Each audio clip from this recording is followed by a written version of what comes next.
Andrew, if you don't mind pressing record for me. Thank you. Good afternoon.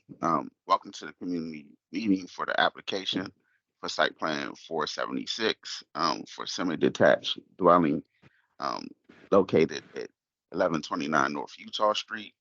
My name is Cedric Sutherland from the Arlington County Planning Division, and I'm the lead staff reviewer for this project.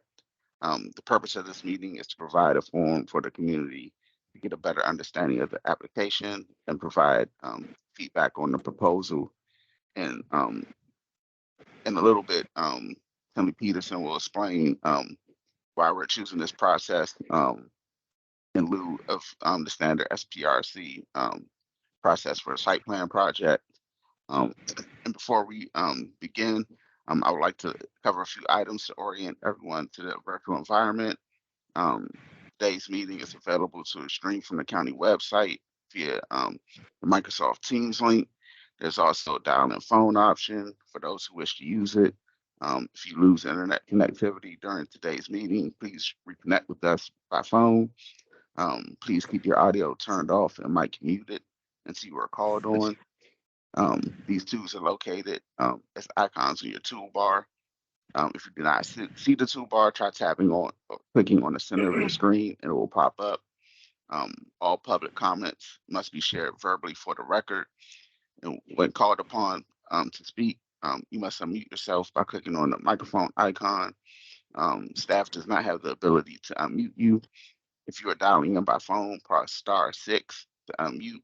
When you're finished speaking, please mute your phone again. Lastly, this is a public forum and today's meeting is recorded and will be posted to the county website. All information associated with today's meeting, whether written or spoken, is subject to the Freedom of Information Act requirements. And I'd like to start the meeting by going over our agenda. We'll start with introductions. I already introduced myself. I'll introduce the Planning Commission chair for this project. Also, the staff who I am collaborating with in reviewing this project also, and then we'll move forward in a manner prescribed below. First, I would like to introduce Mr. Sergio Chia. He is the DES planner for this project concerning all matters, whether it's related to the street or otherwise, civil engineering and things of that sort. Also, I have with me Mr. Tinley Peterson, who is liaison to the Planning Commission for this project.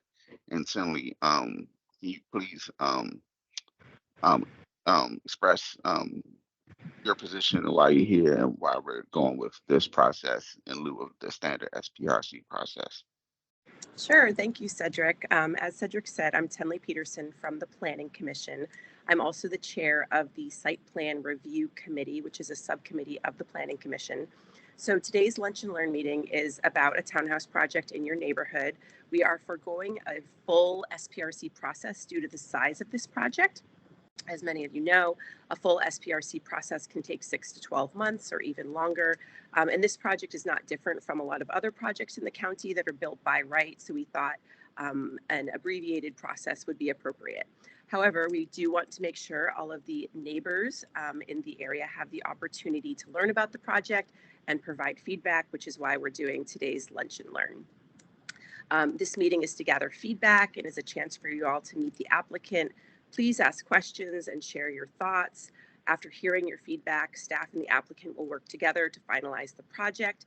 The applicant may or may not incorporate feedback from today's session, though I find most applicants do try to be good neighbors. This project will then go to the Planning Commission as early as January. I will share feedback from today's event with my colleagues so they'll all know what we discussed today. And then you're also welcome to come to that hearing and provide your own testimony. The Planning Commission will then provide a formal recommendation to the county board, who will make the final decision. And besides today's opportunity to provide feedback, You're always welcome to email the applicant, staff, the Planning Commission, and the County Board with follow-up comments or questions. Like I said, you can come to our hearing and testify with your feedback. You're also welcome to go to the County Board hearing and provide feedback at that time. So there's a lot more opportunities to provide comments or questions if you want to about this project. So with that, I'd like to turn things back to Cedric, and thanks for being here, everyone. Thank you. So again, this is a new site plan project for the redevelopment of a single family home in the North Boston area, located at 1129 North Utah Street.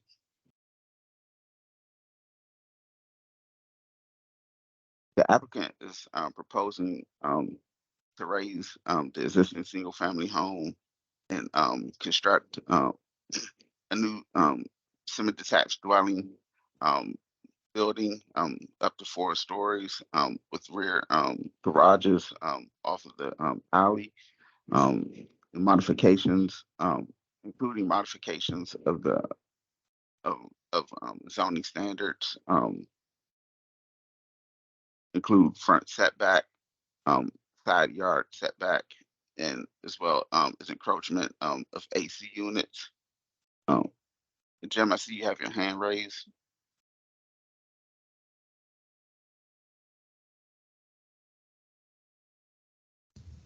Hey, sorry, my mouse is not cooperating. I just wondered, Cedric, I raised my hand when Tenley finished speaking. I was wondering if it's possible, Tenley, sorry, I'm Jim Rosen, I'm president of the Boston, Virginia Square Civic Association. Could you give a little bit more information on the criteria that you used in this case to make the decision to forego the full site plan review committee process? You said due to the size of the project. So I guess a couple questions. Is there a standard set criteria when you say size? You know, above or threshold, above or below which you make this call, and also is who actually makes the call? Is it someone in the county? Is it county staff? Is it planning commission? Those are my 2 questions. Yeah, sort of what's the criteria and who's making the decision? Okay, I will probably point to Cedric and Matthew Pfeiffer, who is the staff members in charge of this project, to give a probably more formal answer to your question. But usually our SPRC projects are very large projects that you know, are going to, you know, 5, 6, 7, 10, 14-story projects, residences, luxury condos or luxury residences, or large affordable housing projects. Since this is 2 townhouses that most of the time can be built by right, we try to make the process a little smoother. Otherwise, the project wouldn't be feasible. The full SPRC process tends to cost a builder a lot of money. And so when it's a project that's this small, I don't think it would be feasible, but I will let Cedric and Matt offer a more comprehensive response to the process. Thank you, Tinley. Jim, I believe Tinley kind of summed up the reasons why we chose this pathway forward. Again, due to the nature of this project, it's more akin to something we see built by right in most zoning districts that allow for semi-detached or townhome dwelling style development. And so we thought it would be appropriate. Is concerned about affordability, as you stated, to make sure that we make sure we help deliver a project. It's also not, it doesn't cost the developer a lot and get passed on to subsequent purchasers. I hope that if Matt, you have any more to say, please feel free. If I can just add, the SPRC process has levels of bureaucracy that are designed to make sure that a very, very large project with a lot of community impact is being looked at very thoroughly. And this project, it just wouldn't have the same community impact that a very large project that is going to need to provide community benefits to offset, to mitigate some of the increased traffic that's going to come in, or removal of a lot of trees on a piece of property. So we don't need to kind of work through the mitigants that would be needed for a project this small. And getting kind of going through some of the bureaucracy that's designed for those large projects. Hi, everyone. This is Matt Pfeiffer with the Planning Division. I'm not going to turn on my camera today. I'm a little bit under the weather, but I'll echo everything that Tenley and Cedric just said. We don't have any set criteria for how we design the process. We sort of had a standard process, but as Tenley mentioned, the vast majority of our projects are these very large scale mixed use developments with a lot of impact on a wide variety of topics, from affordable housing to trees to many different county policies and the entire comprehensive plan.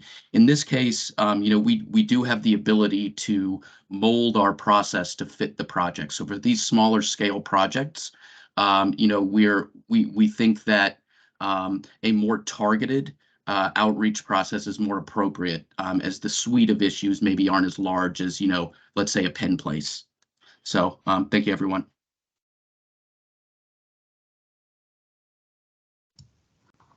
Jim, I see you still have your hand up. Yeah, I'm not sure how to put my hand up, but Right. So just to be clear, make sure I understand.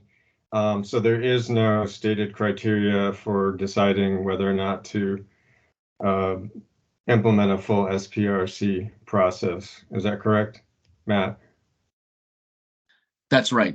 There's no So set this was criteria. just a judgment call made by people in the planning commission, the planning division at the county. We have a the final decision is with the liaison from the planning commission. So in this case, Tenley. However, staff does review this and make a recommendation. Okay, so it's the planning commission that makes a final decision? That's correct. In this case, the SPRC chair.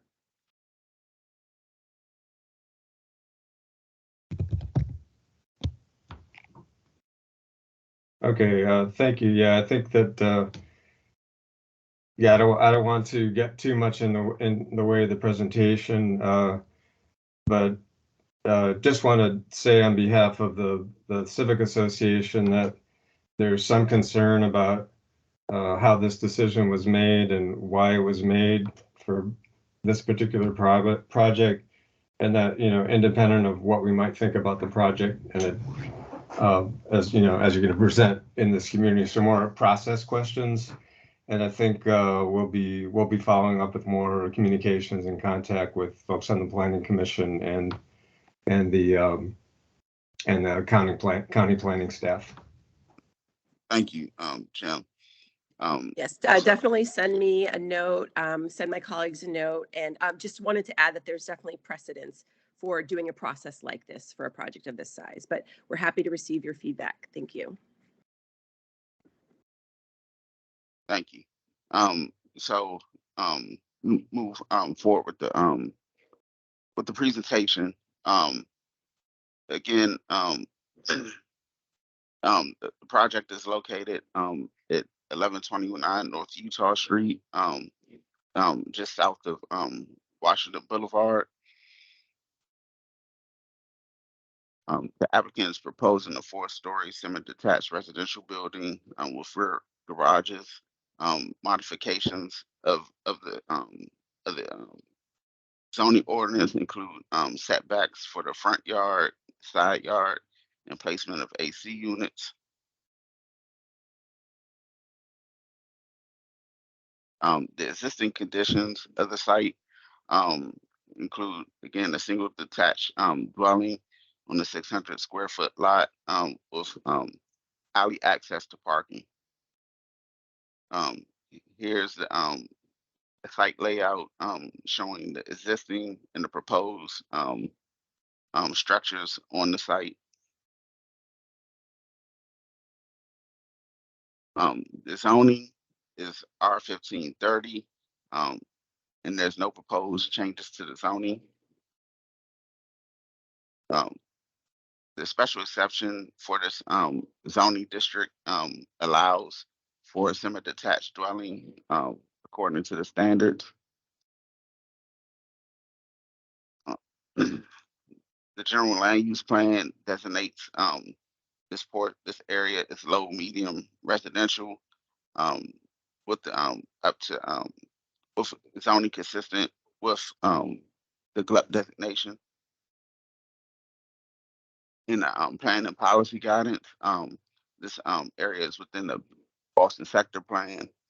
Also, while this zoning district is not included in our expanding housing options, with that with those new expanding housing options that were approved in the zoning ordinance, the county does encourage diverse housing types such as semi-detached dwellings similar to this, which are allowed in the zoning district subject to the special exception.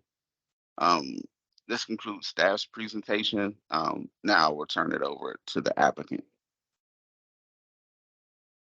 Great. Thank you, Cedric. This is Robert Malm. I'm with Beacon Crest Homes, the applicant. Cedric did a good job touching on the main points, but I have a couple slides I can share and kind of run through the project from our point of view to fill in anything that might be useful.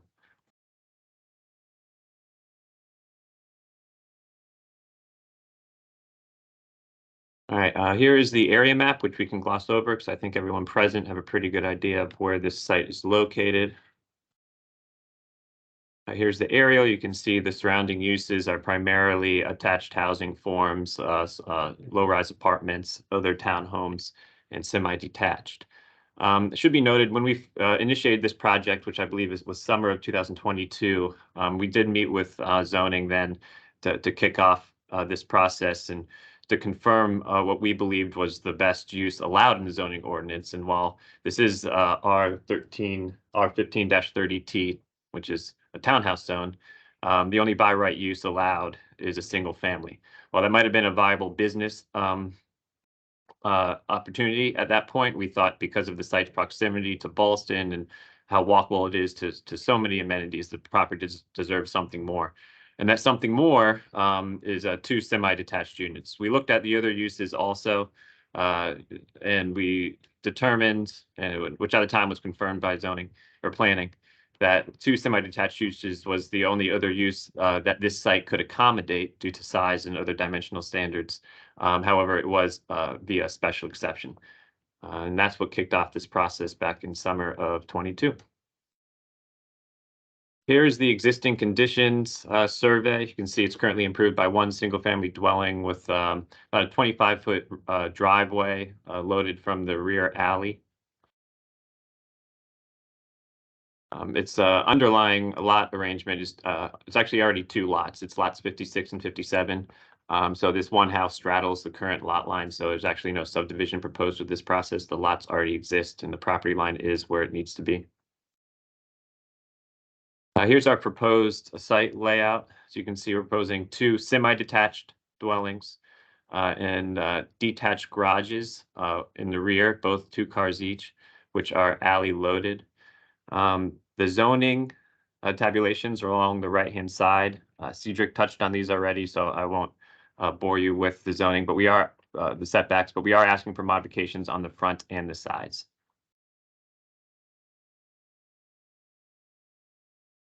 I thought this would be a helpful contextual exhibit to show its relationship to the existing buildings. There's 2 sections here. Section A shows the building along the buildings section along North Utah Street and how the height compares to the existing dwellings on either side.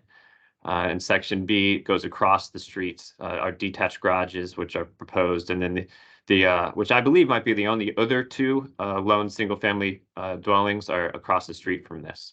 All the other units or buildings on the street are towns, multifamily, and there's a few other semi-detached as well. Here's a sheet from our landscaping plan showing the proposed trees and shrubs. These are required trees and shrubs. There would be additional plantings, foundational plantings that are beyond that, of course, but these are required through the approval process. And I believe there's also a landscaping plan that gets submitted along with or prior to the land disturbance package. And you've seen these renderings from Cedric's presentation, but here's a color rendering of the front. There's an angled perspective. This is the same rendering superimposed on a Google Street View image. And the same rendering superimposed from a different angle onto a Google Street View image. There are some angles from the rear. And floor plans might not be exactly relevant to this meeting, but I do have them if they would help us answer any comments or feedback that we get. That is the end of my presentation, but we are of course here to answer any questions.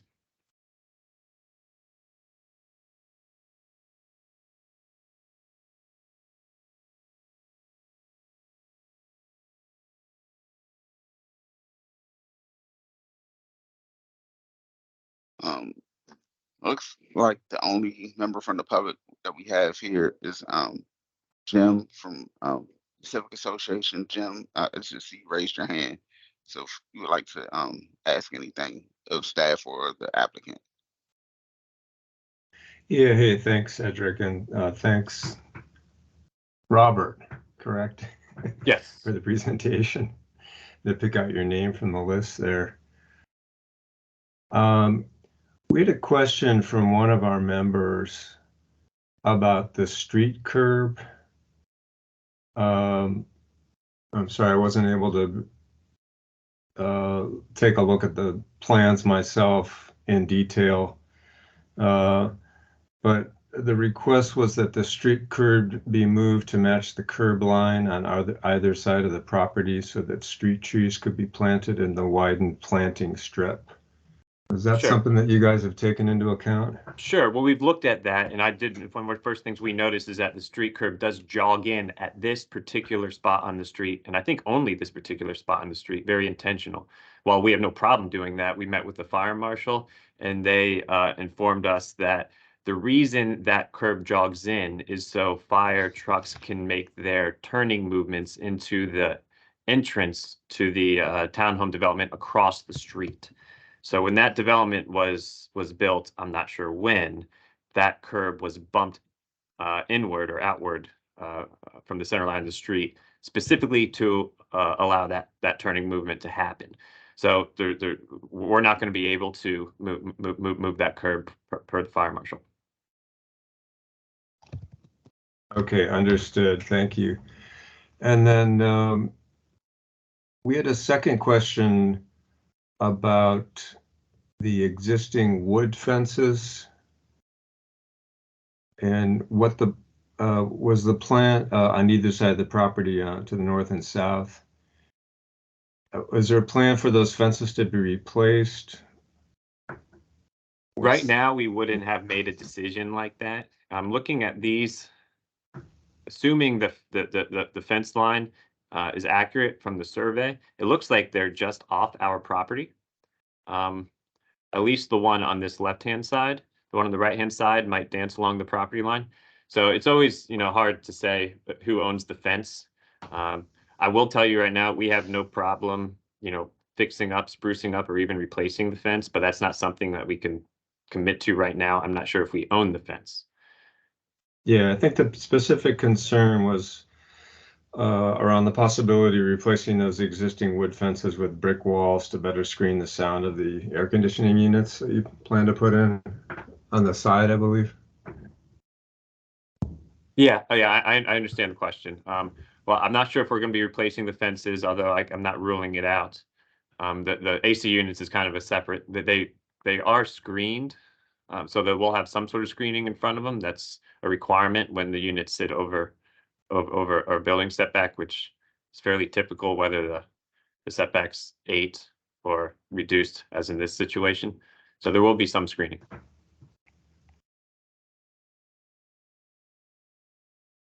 Yeah, thanks. Those are the only questions that I wanted to pass along to make sure that that you and the others on the call were aware of those specific concerns. And do I understand that the online comment period is still open for a few more days? Is that correct, Tenley? Cedric, can you confirm? Or Cedric, Yeah, sorry. yeah, yes, that is correct. It's on this Friday.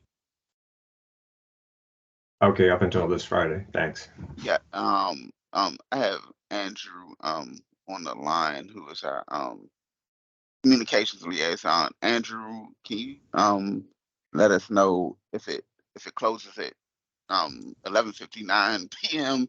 or does it close at 5 p.m.? I'm not sure. Yeah, exactly. It'll be open through Friday, so you'll have up until 11:59 p.m. on Friday to leave feedback, and I'll make sure I drop a link in the chat as well. Thank you.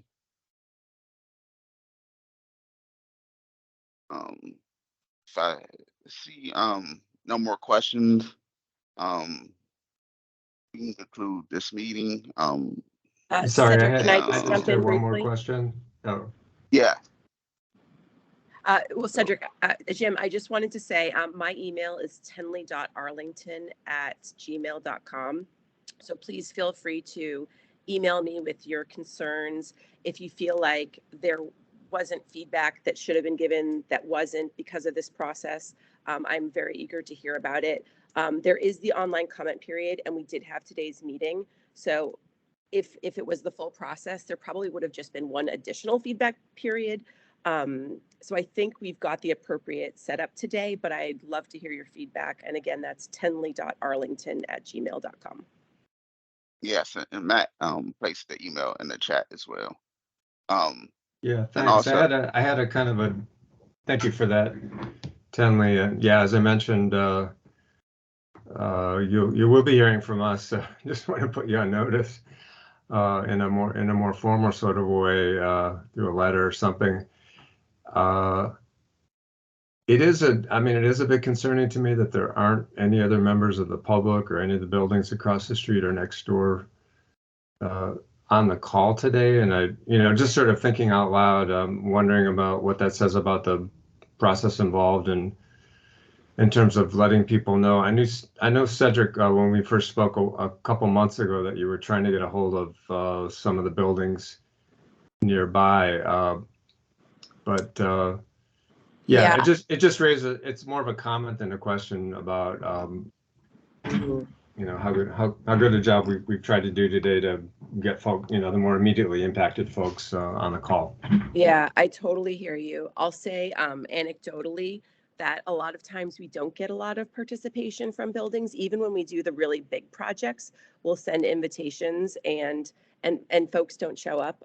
We do get a lot of commissions that will usually send people, but they've told the planning commission, like, there's so many projects, we just can't cover them all. And so most of the time, the smaller projects, they might not even send somebody. I was actually at a planning commission meeting last night that a lot of our big commissions weren't able to attend just because there's so much. So if there had been a full process, I wouldn't be surprised if the turnout would have been similarly small.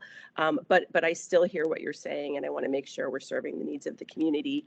And I'm happy to chat further with you offline.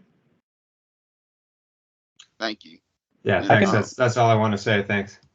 I can mention real quick, just so everybody knows, we've had 18 different people provide comments on the online form, 35 different comments. So we've definitely seen some engagement online. And to Tenley's point, I think that's pretty typical. Thank you, Andrew. So I guess that will conclude this meeting, Jim. I'm sure you have my contact information. If not, I'll follow up with you so you can provide any comment to me directly as well. For anybody who may be viewing this video after the fact, you can also reach out to me at 703-228-3589 or via email at csutherland@arlingtonva.us, and that's CSOUTHERLAND@arlingtonva.us. With that, that'll conclude this meeting. I hope everybody has a great day. Thank you. Thank you. Thank you.